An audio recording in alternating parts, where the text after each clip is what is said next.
Right.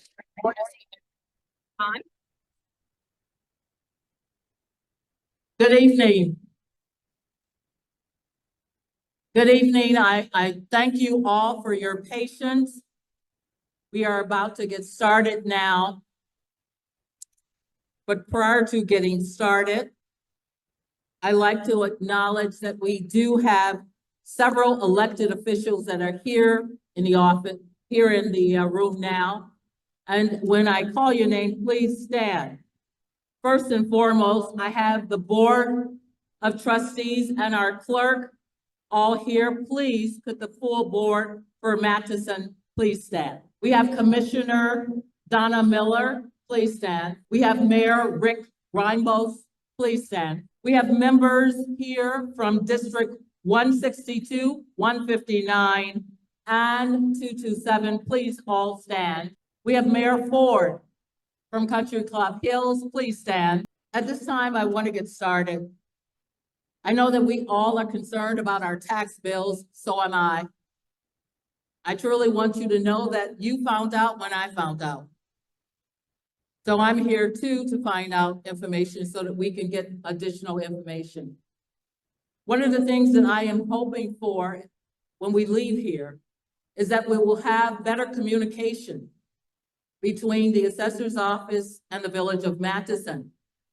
It would have helped a lot to be able to let my residents know what was coming. But we're here today. And with that being said, I want to introduce also who is co-chairing this is Supervisor Calvin Jordan, if he could come up and have a few words. First of all, I want to say thanks to each and every one of you all for being here this evening. I do understand your concerns. I too have concerns. And I can tell you this, and I know the assessor's here, and that's why we got him here.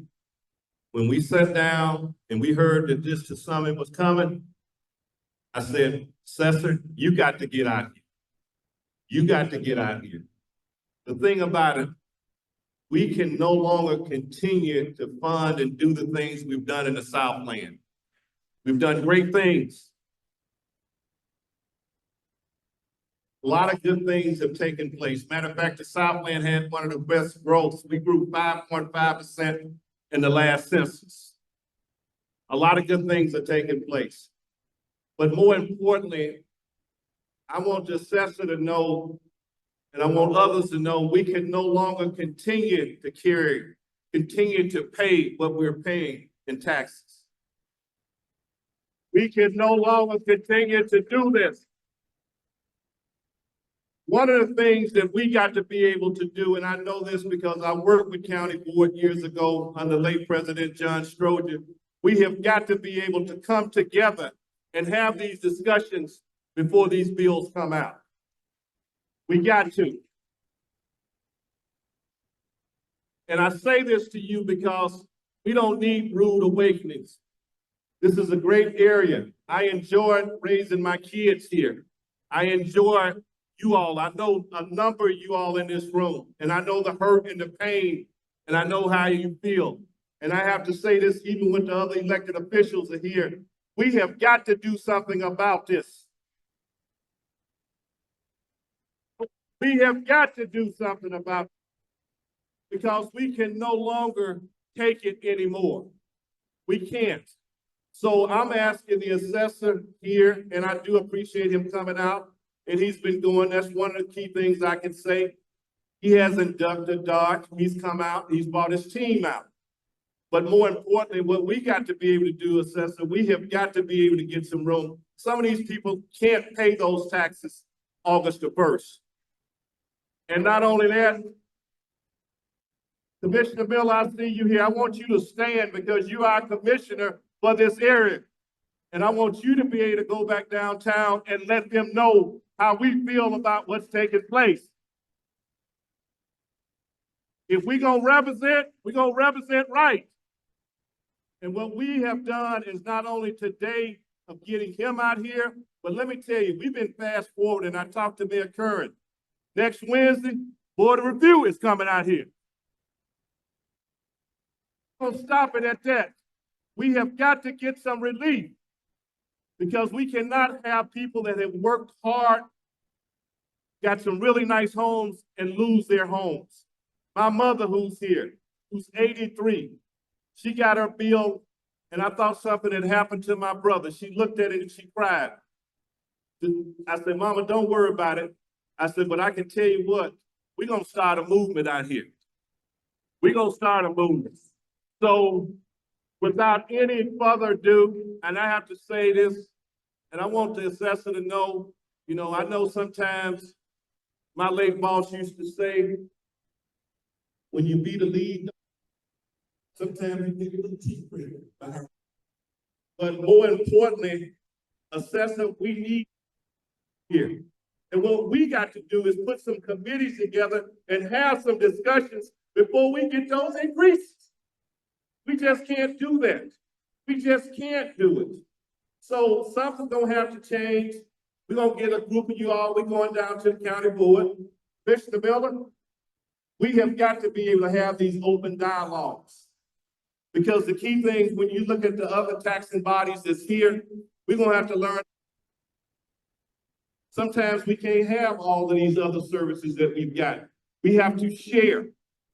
So it's our responsibility to a certain degree, but assessing, we can't go through this. I watched Pilsen last year. When you saw their bills down there off of Roosevelt, UIC, you saw it jump a year ago. I said, boy, that's really bad. Had no idea. So I'm gonna tell you, unlike them, they was fighting, we gonna fight harder. Let's get some committees together. Let's have some discussions. Because we ain't gonna take it. We ain't gonna take it. So, Fritz, this is what we do in the South Lane. And again, I applaud you for coming here. And I know it's gonna be a tough one tonight, but I didn't say it was gonna be a honeymoon either. But the bottom line is that you have brought your team here. And one thing that you got to be able to do tonight is explain to. And not only that, you got to help us get some relief because we can't pay those taxes like that come August. So again, I'm glad that you're here. I'm glad that your team, you and I have been talking about it. I know you've been going through the Southland, but I'm going to bring you up so you can answer the people here. And we have got to not only have a meeting tonight, we got to have some solutions. We got to have some solutions. So I'd like to, as a matter of fact, Commissioner Miller, I have to say it too. I know he's assessor, but you are commissioner out here. You all got to come up with something to help us. Because I know how this thing works. Because I worked for John Stroger and I know what we did with. We didn't do this. And I'm not gonna take this because I know better. So tonight, the commissioners out in the Southland need y'all's help to get something done about this. This ain't no dog and pony show. We're looking for some results. So without any further ado, I'm gonna pass the mic on to our assessor. Not be here.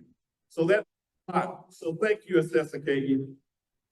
I appreciate it. Thank you, Supervisor Ford. Thank you, Ms. Mayor.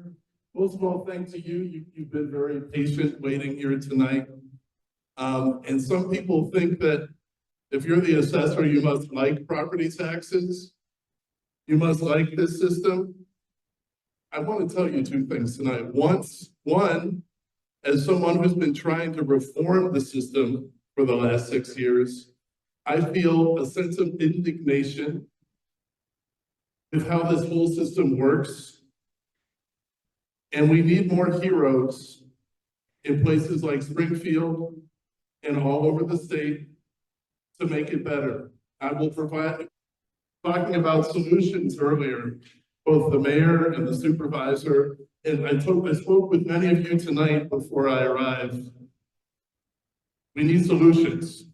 So I will have several with them with we can act on. But first of all, I want to mention a couple of things because I know it's a time of year when you get bills like that and they're so shocking. People are scared of losing their homes. How can you sustain wealth building with taxes like this? It's a season where people look for scapegoats. And I just want you to know, first of all, a lot of people, first, of course, they look at the assessor. We'll talk about that. I will own up if we have two tools in our office. We have exemptions and we have the assessment on your home. If we're inaccurate, we will own up to it and we will fix it. And so I have my team here tonight.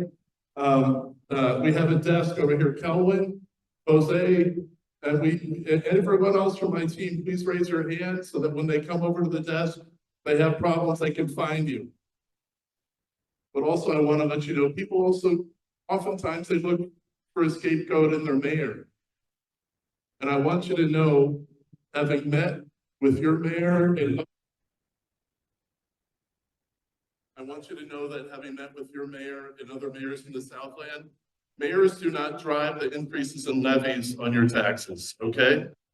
I want you to know that. Your mayors are closest to you, and they have been allies in trying to fix the system, okay? So let me talk about what I can do as the assessor. If I had a magic wand, believe me, you would not have bills like you do today. But we can talk about the things that we can do immediately to provide relief. We can talk about things where we can fix your assessment to make it more accurate. And we can talk about what we can do to harness our citizenship, the amazing citizenship that we have in this room tonight, to make the system better. Talk about those solutions. There are actionable things that we could do. You know, another convenient scapegoat sometimes is your county commissioners. But what people don't know is the county hasn't raised this levy in decades.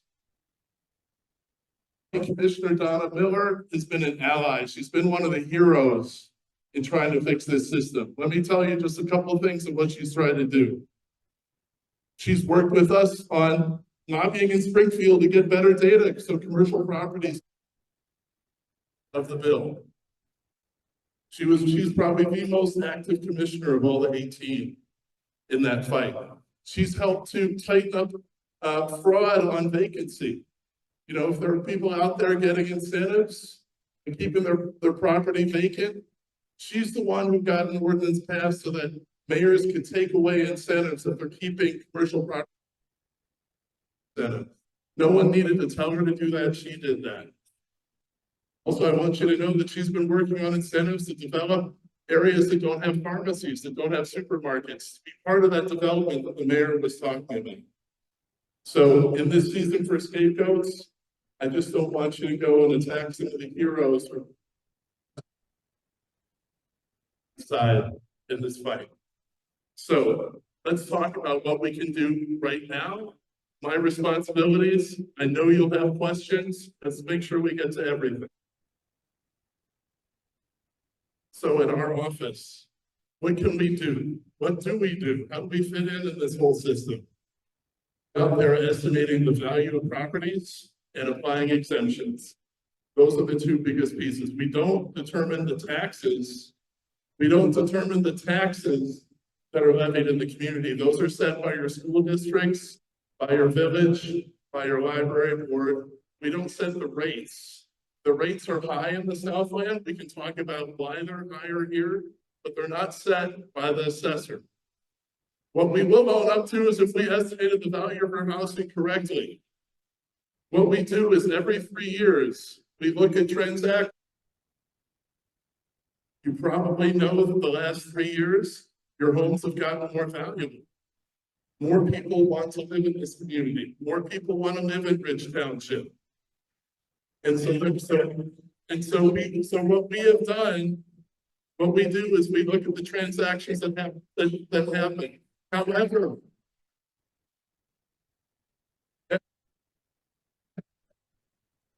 make a comment. Did you hear me? Is the sound there? Is that better? Can you hear me better now? I feel like there's no distortion. Everyone, we got a big crowd. You've been very patient. We've done this 3 straight days. You guys are the most patient that we've had, so thank you. So we look at transactions that happen in your community, make sure we walk humbly. because we know that you are the world's greatest expert on your own home. There are things that you know about your home that we don't know. We might not know that the kitchen hasn't been renovated in 30 years. And so that we shouldn't compare it to homes that were just sold. Okay, all right, we're working on the audio issues, everybody. Please be patient. Can everyone hear me okay now? Okay. Sorry, the acoustics in this room are not great. We're gonna try our best. You guys have been patient. I know they're gonna be trying to fix it. So when it comes to assessments, we assess the values of commercial properties and residential properties. We're only the first part of the process. So we'll tell you a little bit about this. What I'd like you to do, if you have your tax bill with you, and this is where we're gonna get right to solutions that we can act on today. If you look at the bottom left-hand corner of your bill, where it has exemptions, if you see a bunch of zeros in your exemptions, that is the very first line that we can address today. Because if you don't have your homeowner's exemption, if where it says homeowner's exemption, there are zeros, that means you don't have your homeowner's exemption. If you look to your right and to your left, 1 out of 3 of you won't have your homeowner's exemption. It is worth more than $1,000 a year off your bill. So that's the very first thing that can be done, and your bill can be reissued with that exemption if you've been missing it. And so if that is the case, what I'd like you to do is come over to our desk at some point tonight, because then we can help you get an exemption applied to your bill. If you're over 65, and that means you qualify for the senior exemption. If you don't have a senior exemption, and people, when they turn 65, they don't automatically get it. They have to apply for it. So we want to make sure if you're over 65, if you don't have your senior exemption, we can also get that applied to your bill. That is not worth quite $1,000, but it's worth almost as much as the homeowner's exemption, and again, can provide relief. If you haven't had these exemptions for the last 4 years, we can get you certificates of error. That is property tax that will be refunded to you for the amount that you overpaid. This is one of the reasons why we've been trying to increase the technology at our office so that we're not putting up barriers to you getting your exemptions. Finally, if you're a senior, over 65 and your income is under $65,000, you're entitled to the senior freeze, which freezes your assessment in place. But some people who have the freeze, it might have fallen off because every year you have to reapply for it to prove your income. Okay, if that fell off, we want to make sure you're getting that, because that can practically eliminate any increase in your tax bill that happened this year. Okay, so that's the first thing that we can do. We're not going to make everyone happy because most people do have their exemptions, but that is something that we can do that can dramatically reduce any increase that you felt. And again, my team is here to help address it. Is the township assessor also here tonight? Okay, hey Sam, why don't you stand up? Sam Brown is one of the hardest working township assessors in your village. Sam can also help you. He's your ombudsman. He works for you for free. There are a lot of people who send you come-ons in the mail saying, we can help you out with this if we give you 1/3 of your savings. You don't need to do that with your exemption. All you have to do is fill out the form, fill out the application form. We'll help you with that. So we'd like you to make sure that we're doing that tonight. There are other exemptions as well. If you have a disability status for people with disabilities, there's also an exemption that is also quite valuable. If you're a disabled veteran, we can also make sure we're enrolling you with that. We will be opening for appeals in the fall. So this is the assessment part. So again, if you look at the bottom left hand of your bill, what I'd like you to do is to see what we estimated your house to be worth. Okay, that's the most important thing on your bill besides your exemptions. What did we estimate your house to be worth? And how do we do this? We do this by looking at the sales that happened for houses like yours nearby you in the last 3 years. But we don't know everything that we need to know. If there are things that can be a detractor to its value, you can tell us in your appeal. in the narrative section. We might have gotten this wrong because our computers made a mistake. We might have gotten this wrong because we were looking at sales for houses that were flipped that were not like yours. The most important thing is, if we overestimated the value of your house, we will own up to it on the appeal, okay? And you get multiple chances to make sure that you're getting fair treatment. When we sent out assessments last year, you could appeal at our office. You can appeal again this year when it opens in the fall. But also, you're not done there. You can appeal. Ma'am, you're having trouble hearing? Okay. I will try to speak as clearly as I can. I know we got challenging acoustics here. We're going to do the best that we can, okay? So when we open for appeals, if we overestimated the value of your house, please file an appeal with us. You also have a chance, once our window has passed, you can appeal again at the Cook County Board of Review. You can also appeal at the Illinois Property Tax Appeals Board. And you can also appeal at the circuit court. There are multiple opportunities for you to get due process to make sure that your assessment is fair. Our system is really complex, and I don't want to defend it. The complexity of our system is part of the problem with this system, because if it was just up to me, your bills would have been lower this year, because commercial properties would have been bearing more share of the burden. Unfortunately, there's a second part of the whole assessment process. The Cook County Board of Review cut commercial properties value a lot in Bridge Township. They cut commercial values 13%. They cut residential values only 1%. And that put more burden on homeowners.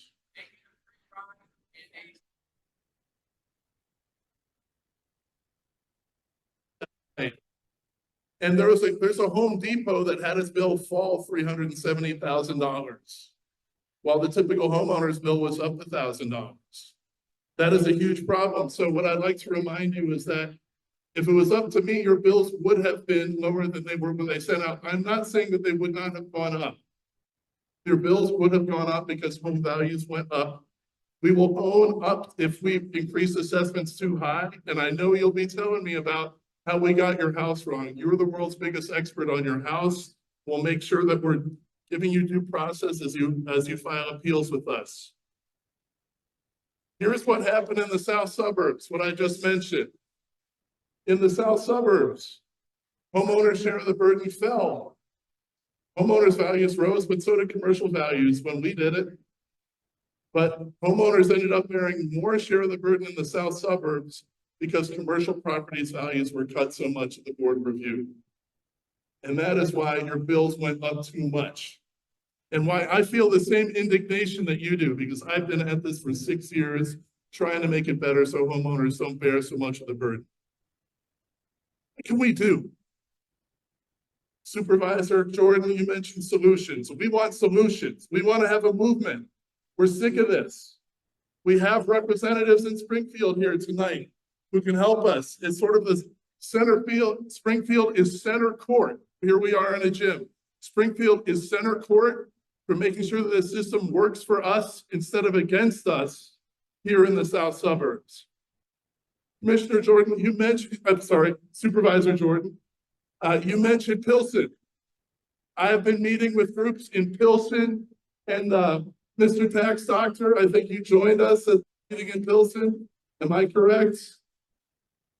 So in Pilsen, I've been meeting with Pilsen, and they had a good community recommendations for what we can do.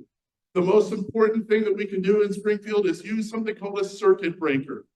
What is a circuit breaker? A circuit breaker is something that we already have under Springfield law.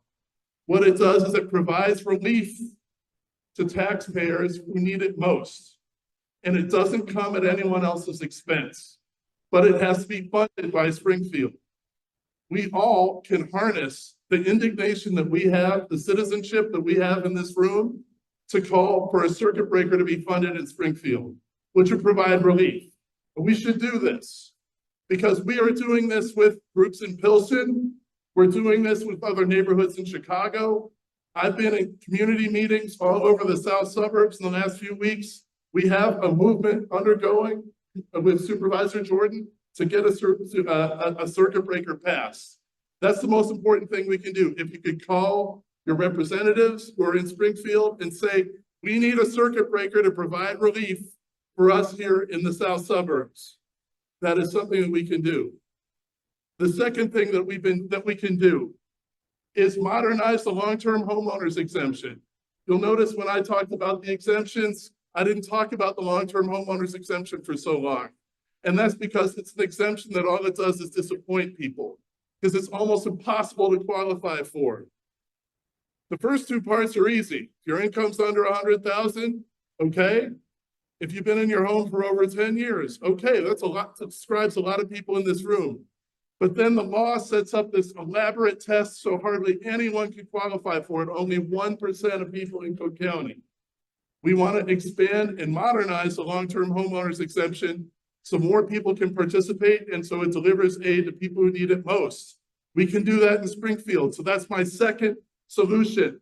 First is the circuit breaker. Second is changing the long-term homeowners exemption so that people here can participate in it. The third thing I want to do, have anyone heard of TIFs here? Tax districts. Now they're an important tool that are used to provide subsidies or other things to encourage commercial development. But what I've heard from groups in places like Pilsen and in the south suburbs is why can't we use TIFs to provide relief to homeowners too? If communities decide that they want to use TIFs for their most important priority, which is providing relief for taxpayers, let's do it. We can do this by amending the TIF law in Springfield. The TIF law in Springfield comes from Springfield. We can get that relief provided just, and you will be working with communities in the South, in Chicago and other parts of the South suburbs to get that passed. That is another legislative long-term solution to this problem.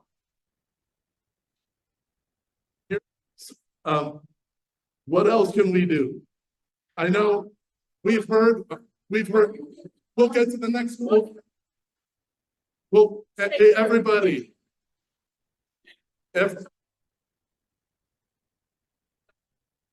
Yes, I agree.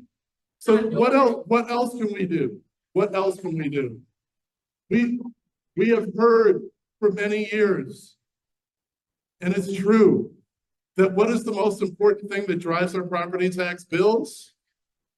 Is education. 2/3 of your property tax bill or more is for funding our schools. And our schools are important. I'm married to a teacher. I believe in education. The problem is, why are our tax bills so much higher here than they are in Indiana? You have friends in Indiana, you know how low their property tax bills are? It's not because of their assessments. It's because Illinois shortchanges all of our school districts. We are dead last. State providing support for our school budgets. Only 25% of our school budgets come from the state. In most states, it's 50%. And so your school districts only have one other way to fund themselves so we can teach our children. And that's the property tax levy. And that is why our rates are high here in the south suburbs, because the only tool that our schools have is to tax our property, and our property is not as much as it is in other communities. That's why our rates are high. And it's because the state shortchanges us here in the south suburbs. So your state representative, Will Davis, who chairs the school funding committee in Springfield, he has been one of the heroes on trying to make this better. I know everyone's looking for scapegoats, but I just want to call out some heroes in this so you know who they are. Will Davis, he got the evidence-based funding formula passed, and gradually they are adding more funding to our schools from the state, but it's not going fast enough. We need to tell the governor, we need to tell our representatives in Springfield that they need to pick up the pace. It is going too slowly. Because every dollar that comes from the state is one less dollar that need to be levied on us here in the south suburbs. So education, the circuit breaker, and a long-term homeowners exemption, changing TIFs. Those are some solutions that we have right now. So I want to talk about some of the questions that I've been hearing from you, that I've been hearing from your neighbors, I've been hearing from other meetings that we've had in the south suburbs. The first one is, why are Black and brown communities being more affected by high property taxes, right? Am I right? Am I right? There's at least two answers to that question. The first part is the education funding. If the state is shortchanging our communities on funding schools, it's left to us to fund our schools ourselves in communities that don't have as big a property tax base. The rates end up being higher and they're more sensitive to changes. That's the first thing. But the second thing is, if you're making cuts to commercial properties in our narrow commercial property tax base, that affects the communities that have the lowest base to begin with. So when commercial properties are cut 13% in Rich Township by the Board of Review, and only 1% is cut on residential, that's a big driver of why your bills are going up. So this is something that I cannot control, but I want you to know that I put a focus on it and are doing everything that we have in our office to put pressure so this does not change. We've been working with Representative Will Davis to get better data so that we can get law passed in Springfield so that we have better data so that these commercial property owners can cut their share of the burden. I don't want them to be able to use the trashy evidence that they're using to reduce their tax base at your expense. So that is something that I've been working on. Another question that we got, and then we're going to get to everyone's questions. Why are taxes lower in Indiana? Well, I mentioned that already. The funding for their schools comes from the state. Their state uses income taxes to tax people with higher incomes to pay for education rather than taxing your property. And it's a fairer way to do it. Property taxes are unfair because they don't care whether you're employed or not. They don't care whether you're a caregiver or not. If we funded ourselves with income taxes, we'd have a fairer property tax system. This is something I've spoken about repeatedly to call attention to it and put pressure for change. Third thing, why can't the county postpone bills until August 1st? I just want you to know that at the assessor's office, we don't send out bills. We don't collect bills. You know, I heard the mayor saying, hey, how come you didn't tell us about the bills going higher? We knew assessments were going higher, but we don't know what the bills will be either, because levies are made by your taxing districts and the Board of Review. If they make cuts to commercial, we don't know how that affects your bills exactly. So this is part of the complexity of the system, but what I want you to know is you can look on the bill sent to you by the treasurer, and they give you options for what you can do on paying your bill. The treasurer takes your payments, and the treasurer can also make changes to deadlines, working with the county, working with the state. The fourth question, why can't the county impose assessment caps? So, right. So the trouble with caps is, I think we know that the system has been inequitable for a long time, don't we? I mean, we've been dealing with inequitable property taxes for a couple decades. If we have caps, we would lock that in place. And let me tell you, there are areas where rich people live who've been underassessed for a long time, and we've raised assessments there. Do we want to lock their low assessments in place? The state is the one that's responsible for making caps. At the assessor's office, we cannot cap assessments. But if we lock in place an inequitable system, it could be very dangerous. That's why the state hasn't done it. The fifth question is, can the county keep properties off the tax sales this year? Again, this is what the treasurer does. The treasurer oversees this process. I know that they have not been doing tax sales recently because of a court case, but you can ask the treasurer about this. We would support providing forbearance for taxpayers and keeping properties off the tax sales. We would support that. Okay, guys, you've been very patient. I know some of you are bringing your tax bills to the desk over here to help with exemptions. The appeals window will open in the fall. If we got your assessment wrong, if we overestimated the value of your house, we will listen. What I also want you to know is you will get a lot of come-ons in your mail from people who are saying, hey, I can get you a special deal if you give me 1/3 of your savings. People who appealed on their own last year at our office were more successful than if they hired a lawyer or some other representative. And they got to keep their own money. So you can do it directly without involving a lawyer. And you have the great Sam Smith here to help you too, who works for you for free. So please keep your, whatever savings you get on the appeals process for yourself without bringing in a lawyer. This is a great question. So we reassessed the south suburbs last year. So that is changing people's taxes this year. But last year in the north suburbs, the same thing happened. Taxes in some communities went up 20, 30, 40, 50%. In some communities last year, and partly due to the same reason that I showed you in this slide. This slide right here that shows us reducing homeowners' share of the burden in our stage of the process. But in the second stage of the process of the Board of Review, more burden falling on the homeowners because of appeals on commercial properties. This is like a replay from last year. So I want you to know that the sense of indignation that you have is not limited to us here in the south suburbs, but problems that are unique to the south suburbs that have come home to roost this year. Because when our communities don't have much of a commercial property tax base to begin with, when our have slender shoulders already, if part of the system is making big cuts, that puts a lot more burden on the homeowners. And the communities that had the biggest increases felt that. Everyone for coming out. I know this does not answer all your questions. And with that being said, I'm going to have an opportunity for Sam Brown, if he could come up. Sam Brown is the assessor here in Rich Township.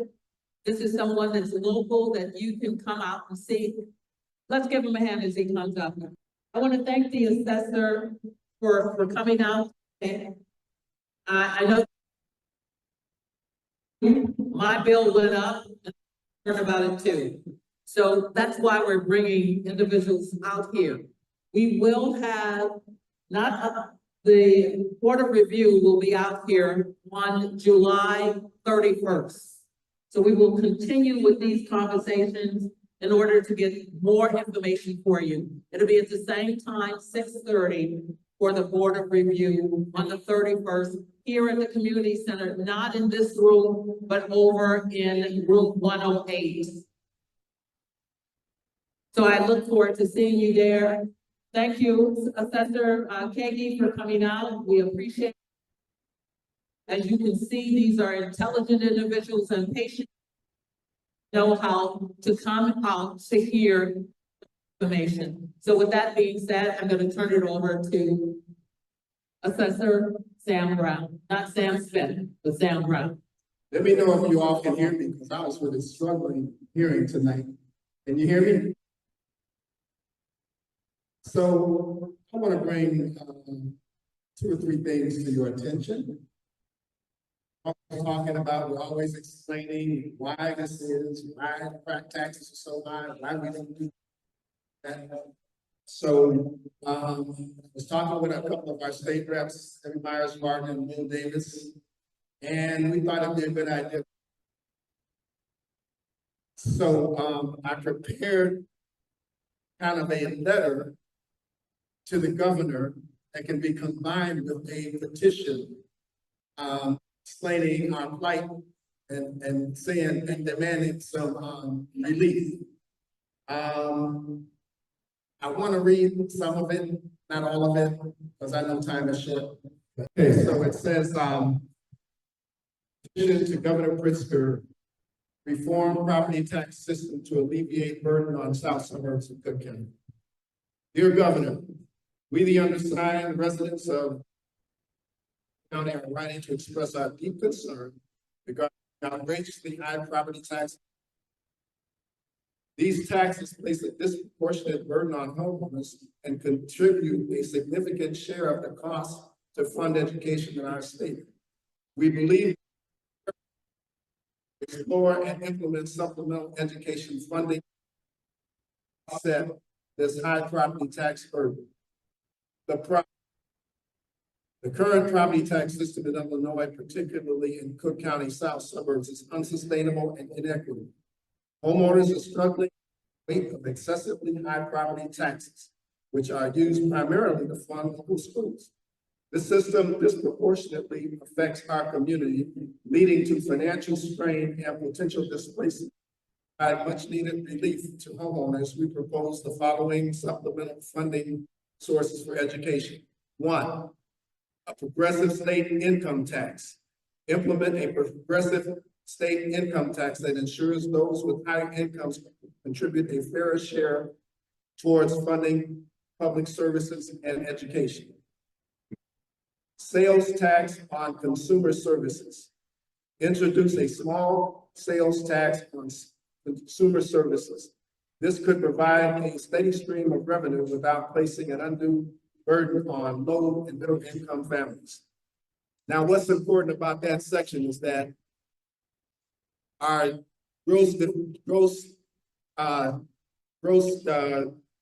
not national product, but our, what is it, our gross what product? Gross domestic product in the state of Illinois is roughly $1.2 trillion. We don't have any real retail sales tax on the services. And that's 70% of that $1.2 trillion tax on the remainder 30%, and a number of those items we've kind of stopped taxing, like certain food, things like that. That would could create a windfall for the state of Illinois that not only would create the supplemental funding source we need for education, but also contribute to this so-called what is that deficit? What is the deficit? The strategic, not the strategic deficit, but the structural deficit that we have here in Illinois. Sorry. See, I've been up since 5 o'clock this morning. Yeah, it's a senior freeze. The other thing is possibly a statewide flat tax on equalized assessed value. Some of you have probably heard Mario talk about that, and it's another option. And what we're looking for is any and all or a combination of all these options. Statewide flat tax on equalized assessed value, implement a statewide flat 10% tax on EAV. This would distribute the tax burden more equitably across all property owners in Illinois. We urge Governor Fritz to take immediate action to reform the property tax system and explore alternative funding sources. By doing so, you will alleviate the financial burden on homeowners in the south suburbs of Cook County. And I'm wondering if any of the people this week that said they would volunteer to pass this petition around and get signatures are still here. I think we might have outlasted. But anyway, and I bought a limited number of them, but those of you that are interested, I've got the letter and some copies of the petition here. Grab one if you're interested and make copies of it, pass it around. When you get we would like to get a minimum of 10,000 signatures. Okay, and it's enough people in Rich Township that $10,000 is attainable. 10,000 signatures is attainable. So I'm going to put these here. That's your ability. Scan it into your computer to sbrown@richtownship.org. sbrown@richtownship.org. You have to make an appointment. You have to just fill this form out. We'll take it from there. Right? This is with the Board of Review. And it's a pre-file form. In other words, the actual appeal period probably won't be till probably October. But just do say is this regarding your tax bills. it's kind of easy to make the people that you can see the culprit in why we have high property taxes. But as they say a lot about medicine, the medical field, is that we see the symptom of the disease, not the root cause of the disease. So what I encourage you to do is look at the root cause of why your property tax bill is high. And the root cause is in that list of taxing bodies on your bill, where the assessor was astute enough to point out what you paid last year, what you paid this year, and how much the decrease it is. All of us, even Rich Township, look at us. What did we charge last year? We charged this year. Why did we do it? And we try to keep ours down. Others, they need to be able to justify. I would encourage folks to some type of maybe levy budget review committee that can kind of interface with the boards of the various taxing bodies. They're putting together their budgets and levies so that you can have some input and understand what is about to happen. The other thing is I got a suspicion of, and I'll be done after this. I found it surprising that while the tax rates generally went down, tax bills still went down. I was suggesting to people that, you know, what Assessor 101 class is that the larger the EAV of your area, the tax bill, and it does kind of work that way. But what I've now realized that allows, if the EAV is high enough, that you can actually have a lower tax rate, but still have higher levies and basically get away with it. So, well, I get away with is probably a strong term. I mean, taxing bodies need to levy what they levy, and why your tax bill is what it is. And the assessor doesn't do that. It's not his job. His job is the appraisal for Cook County. He doesn't have any input on what they charge you, what the taxing bodies charge you. He just does his appraisal job. Now, you may disagree with it. I disagree with some aspects of it. But the taxing bodies that of your tax bill. Everybody got that? All right. I'm done. Let's wrap it up. Thank you for your attention.